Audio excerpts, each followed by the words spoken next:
Herlock never came back. When east comes west.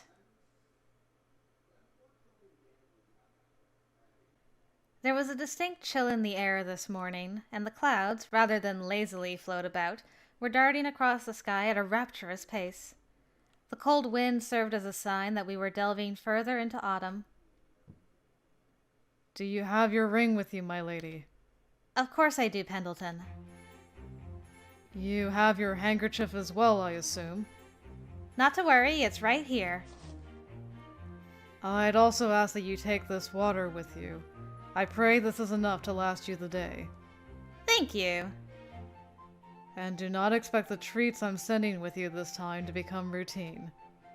The Port of London is one of the most lively, prosperous regions of the country. I'm certain it will be a most educational and rewarding experience for your school trip. However... Pendleton shot a warning glare in my direction. For exactly the same reasons, you must be exceptionally careful at all times. Just the thought that you might end up whisked away by high waves, or find yourself on a suspicious ship destined for heavens knows where, is enough to... Oh no! Just look at the time! I really must be going right away. Then, let us be off at once. After escaping Pendleton's lecture, I climbed into the carriage and we set off for the port. The area where we were headed, the Port of London, as Pendleton mentioned, was an area slightly east of the city, facing onto the sea. Despite the name, it isn't simply a place that ships go in and out of. I was wondering how long that horn was going to go for. Large ships are also built there, and it's filled with rows upon rows of red brick warehouses. Beautiful white beaches that glisten in the sunlight and peaceful waves that calm your heart. I rarely have the chance to visit the sea. I've been looking forward to this day for some time, building up a pristine image of what this particular one might be like based on the books I had read. To my woes, reality desired to not be quite so pristine. Are you sure you're alright, Emily? I can handle myself, Watson. Promise! You needn't keep asking. If you insist. You weren't the only one who fell, if it helps. Lupin had a spectacular fall earlier. Yeah, but it's Lupin. It would help more if we moved on from what happened. If you feel as though you're going to fall again because of the wind, grab hold of me or someone else, alright? Sorry, I was just imagining grabbing onto Holmes and him being very upset. Are we on a boat? Is that, like, do you not have your sea legs? Is that what happened? I will. Thank you. I wasn't expecting the wind here to be so strong. Goodness. Oh, hello, Mr. Mackenzie. Listen in, class. As I'm sure you've noticed, the sea is so terribly unsettled today that not even sailors can bring themselves to sing their merry songs. Mr. Mackenzie howled over the wind as best he could, seemingly in a state where he could be easily carried off by the weather at any moment. I want you to take great care not to be dragged into the sea. Just as well, I'd prefer if you not fall into this here gutter. It has sewage flowing through it, so it would not end well. Mr. Mackenzie, Lupin has gone crashing to the ground in a poor effort to avoid his spectacles being blown off. Would it be alright if I were to lend him a hand? Of course. Please do, Holmes. As Holmes helped Lupin back to his feet, another strong gust threatened the class. Shan't let the wind take me. Not a second time. I relate too much to Emily in this moment. Wind is dangerous when you're small. So I declared heartily within, but to see how even large objects cave to the wind frightened me. And what of that awful gutter? I could fall in and never be heard from again. Whoa! I'd lost my balance, but with Watson supporting me, I was able to at least avoid falling to the ground. Thank you, Watson. It's no trouble. Keep a tight hold of me, alright? I will.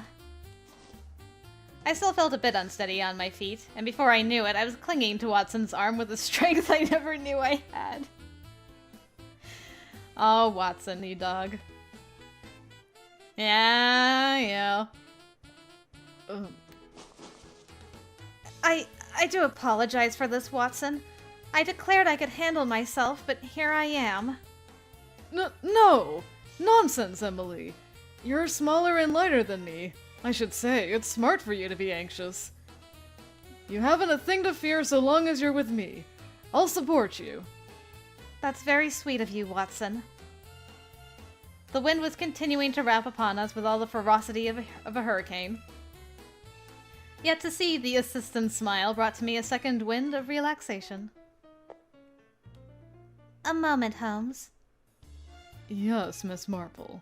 You look less than pleased. I might suggest that you put your man on a lead. Oh? I don't understand. Has Watson done something untoward? Indeed he has. Do you see the way he behaves like his actions are for Emily's benefit? He is being too bold. Marple looking out for her girl. His back brings to mind watching a big, excitable dog wagging its tail. She clings to him, and he makes no effort to hide being charmed. It's an utter lack of discipline on your part. I take it you bringing this up means you're envious. Who knows?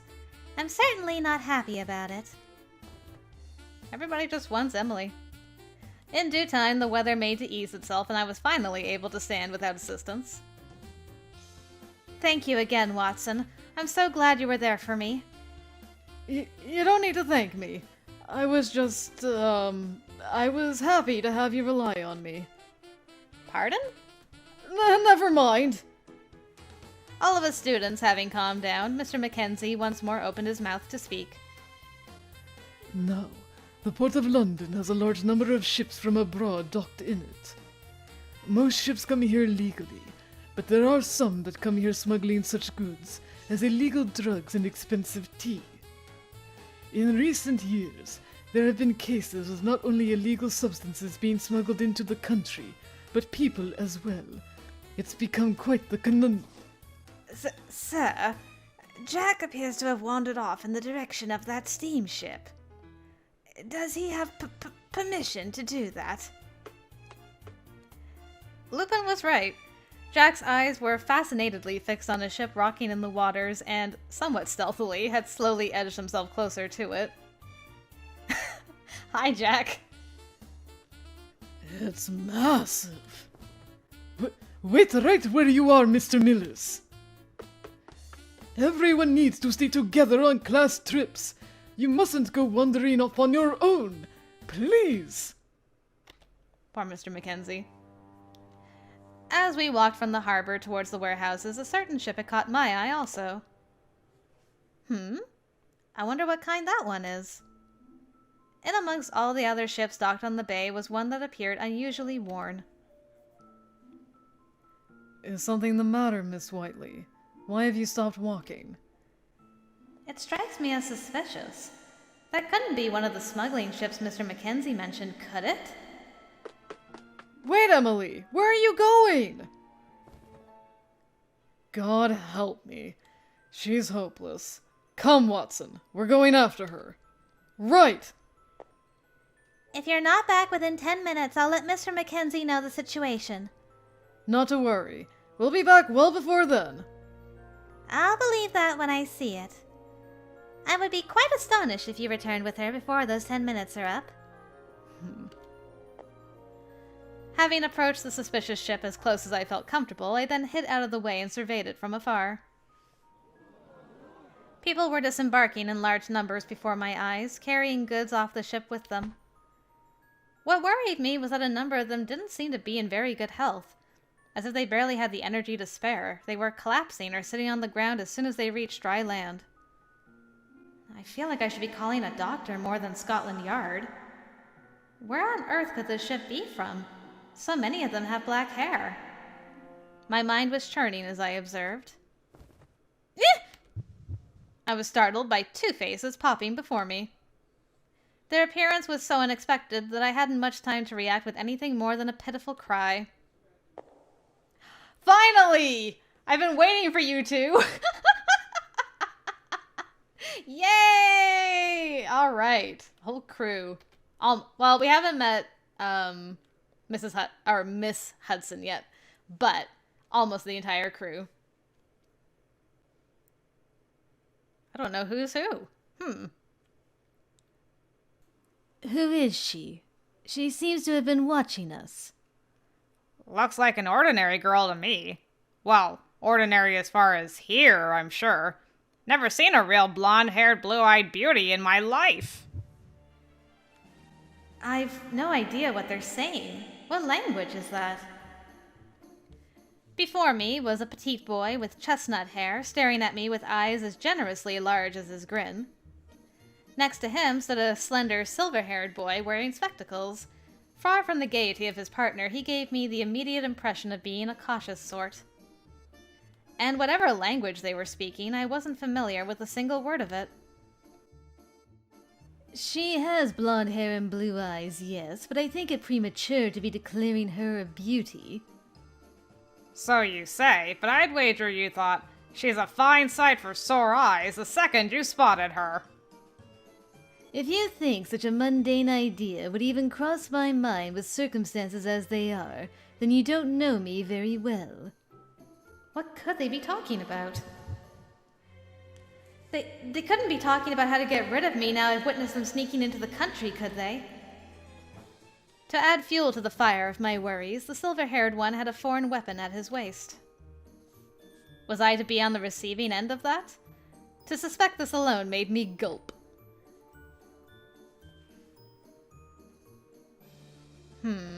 Yeah, I just don't know who's who. I'm gonna have to, listen to the actual voice acting to see who's talking when. Hi there. Are you all right? You look as white as a sheet. Oh?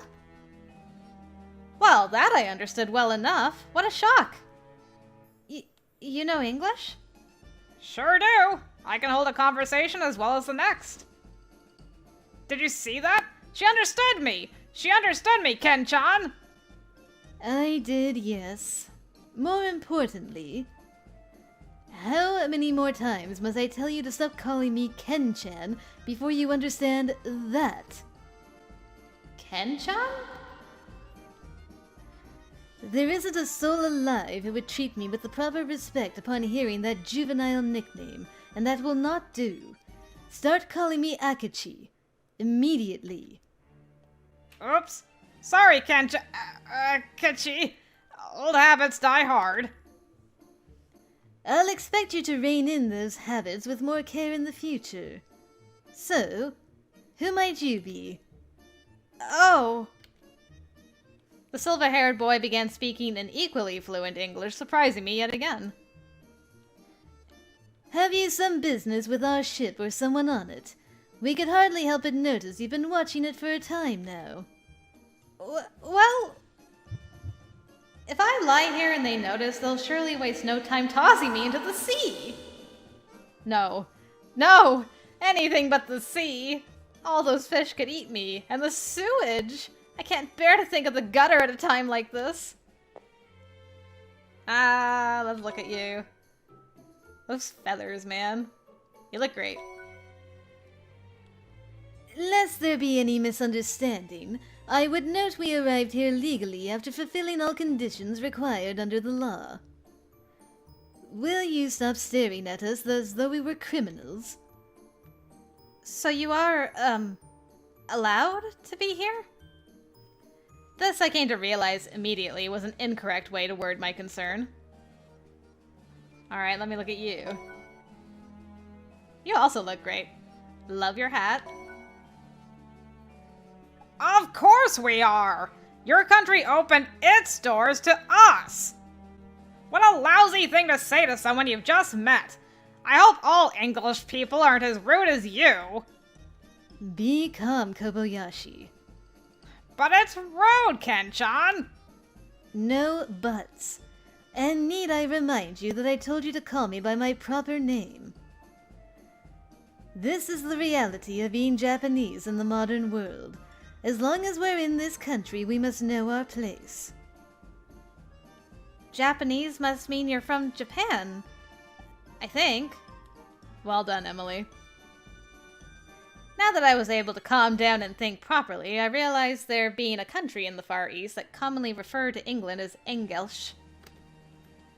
Isn't Japan a faraway island? And they came all that way on a boat? One more quick glance at their faces and the idea was plausible enough. Every feature was racked with exhaustion. I could only imagine the hardships they must have endured to make it here. And to think I asked them if they were allowed. Allowed! I assumed them to be criminals as soon as they hit dry land. The guilt was building the further my thoughts went. I'm terribly sorry. I should have never said it.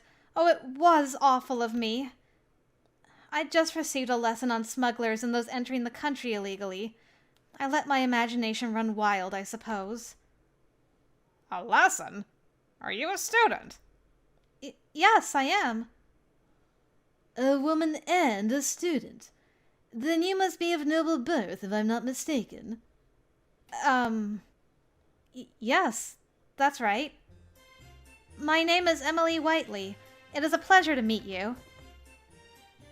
I raised the edges of my skirt slightly and presented my most refined curtsy.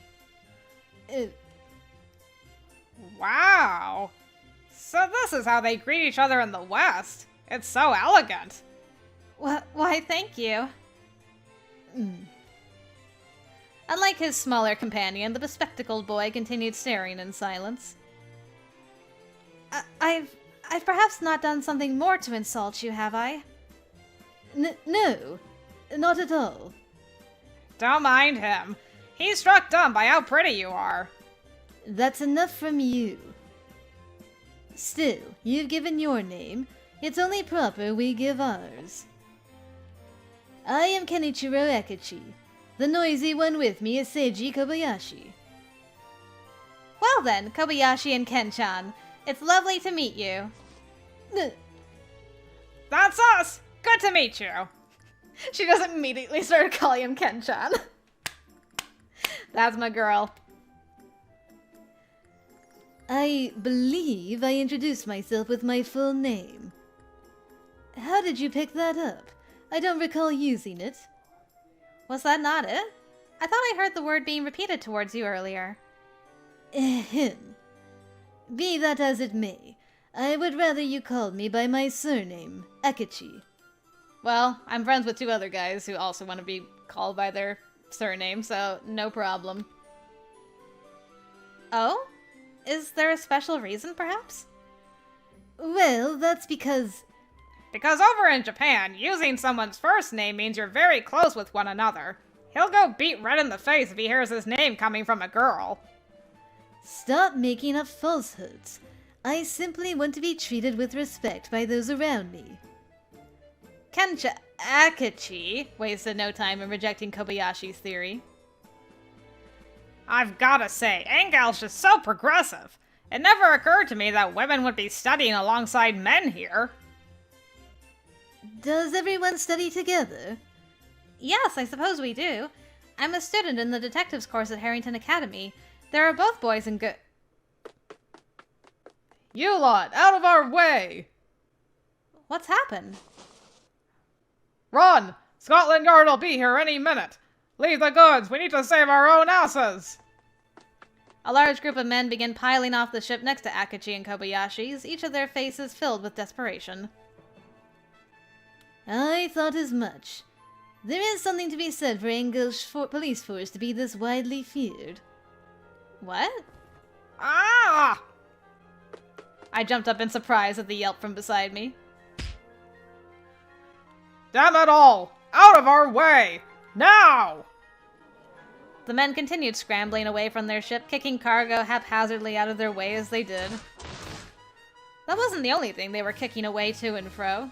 The foreigners from the other ship were given the same exact treatment if they happened to be in their path. What do you think you're doing? What sort of men attack people who don't have the strength to fight back? You cowards! Kobayashi! Think before you act! Seeing as he clearly wasn't the type to do just that, he also didn't seem the type to listen. And I was right. He sprinted right out in front of the men, refusing to let them pass.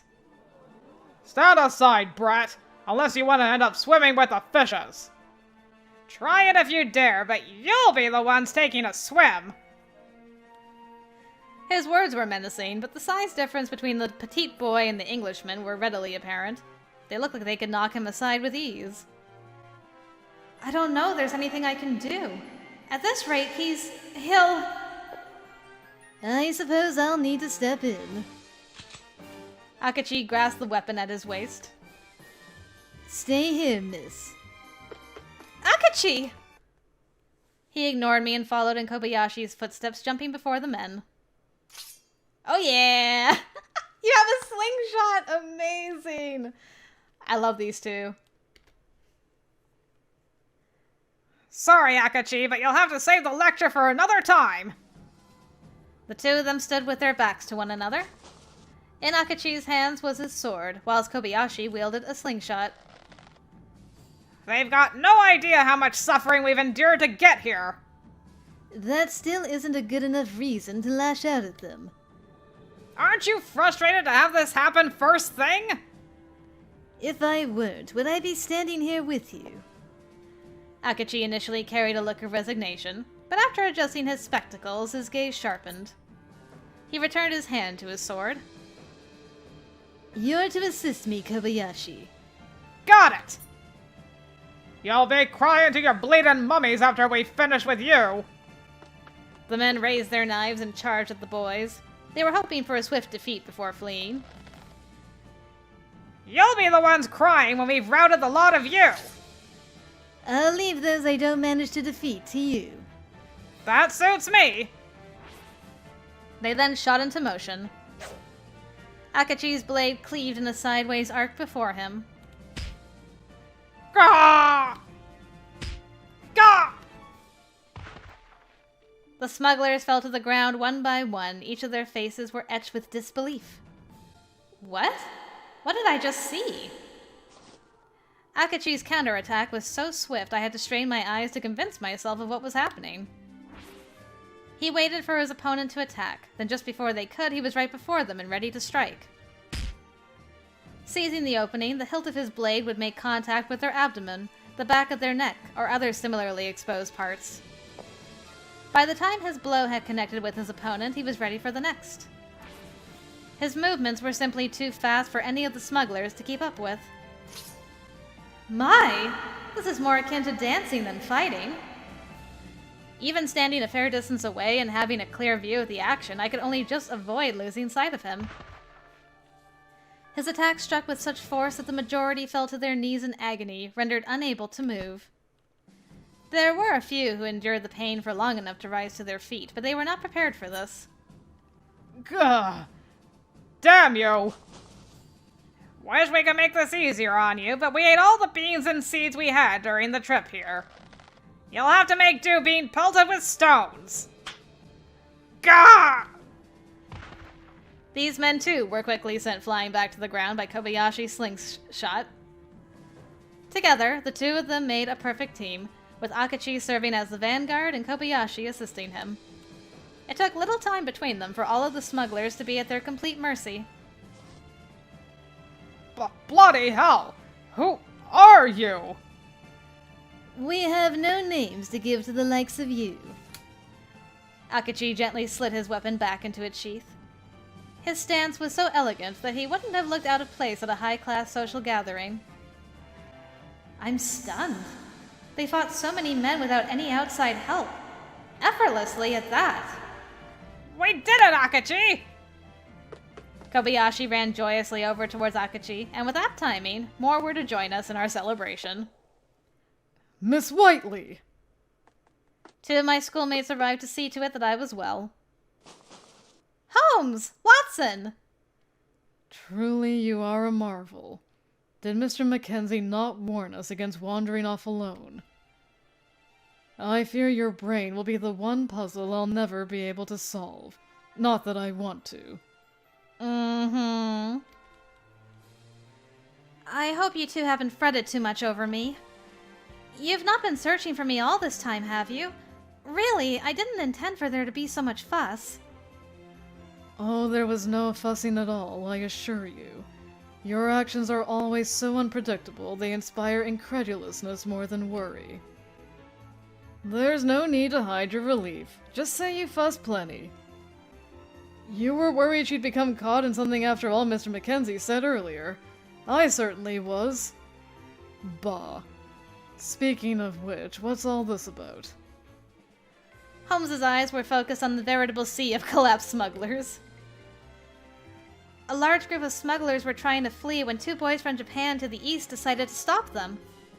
They routed them all like it was no trouble at all. It was a spectacular sight. Routed? It means that they were overwhelmingly bested, Watson. We must help them retrieve the cargo that fell into the sea as thanks. Wait, why? We've only just arrived. But we shan't turn our backs on people in need,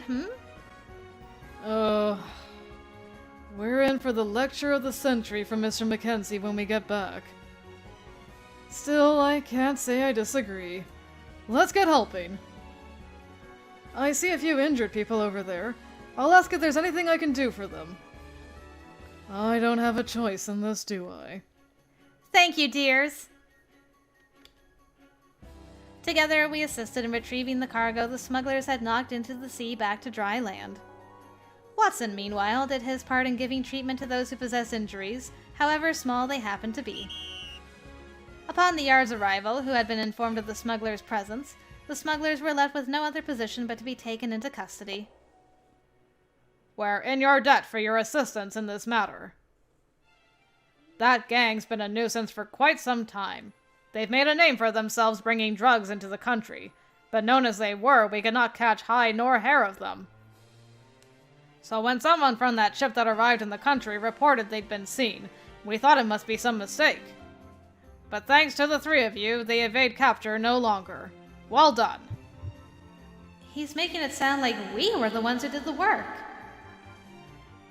I'd heard Harrington students were visiting as part of a trip, but then you solve a crime we've been investigating for ages while you're at it. Your school bleeds its reputation. There appears to be some confusion, sir. We were not the ones responsible for this. All we did was help the people who suffered at their hands. By the time the two of us arrived, they were already apprehended. Now, no need to be so modest. We'll be certain to let your school know what you did here today. Sir, he's telling the truth. The ones responsible were those two over the... As I was about to tell the man about Akachi and Kobayashi, the second officer, whose tone was a dramatic shift from light to dark compared to the first, addressed them directly. Off with you, then. Scotland Yard will be carrying out a formal investigation here. We shan't have your sort getting in the way. What? But we were the ones who captured those men! Are we to believe your tall tales? What would a couple of feeble yellow monkeys do against hardened criminals? Ooh, dang. Can we punch these guys? This is no place for you filthy Janese to hang about. Ooh, I want to punch these guys. How can he talk down like that to them? Try saying that again! What do you know about us? You can't even say what we are right. We're Japanese, not Jannies. Kobayashi! The boy went to strike the officer with a clenched fist, but Akachi grabbed him by the shoulders and forced him back. Damn it! Let me go! Let me go! Have you forgotten why we came here? We didn't come all this way to quarrel with law enforcement. Others from their ship began to leave, and so Akachi forced the still furious Kobayashi to join him to break the tension. Much to my disturbance, they continued to receive unwelcome glares from the officers and bystanders who happened to have meandered close enough to survey the commotion. Akachi, Kobayashi. My darkening train of thought was only broken by a sigh from Holmes. Miss Whiteley, if you wish to go after them, do so quickly. Pardon? Given the speed you walk, if you wait much longer, you're going to lose sight of them. You'll have to give your weight and apologies to the teacher and our schoolmates upon your return, but I don't see that being enough to deter you from running off for the present. Holmes. He's right. Go on. We'll be waiting here for you. Watson. Thank you, boys. I shall be back soon. I hurried off after Akachi and Kobayashi. You made it sound like she's the only one who'll have to give her weight and apologies, but I have a feeling that was as much for you as it was for her. And you, Watson. I've helped with the cargo and the injured. We're both waist-deep in this situation as it is, so why not keep at it till we're up to the neck? Now, what excuse are we best off using? I'm not certain conjuring up some elaborate lie is our best plan. Miss Whiteley is a right terrible actress. All it would take is her opening her mouth for our story to unravel. I wish I could argue otherwise. The truth it is, then. Watson.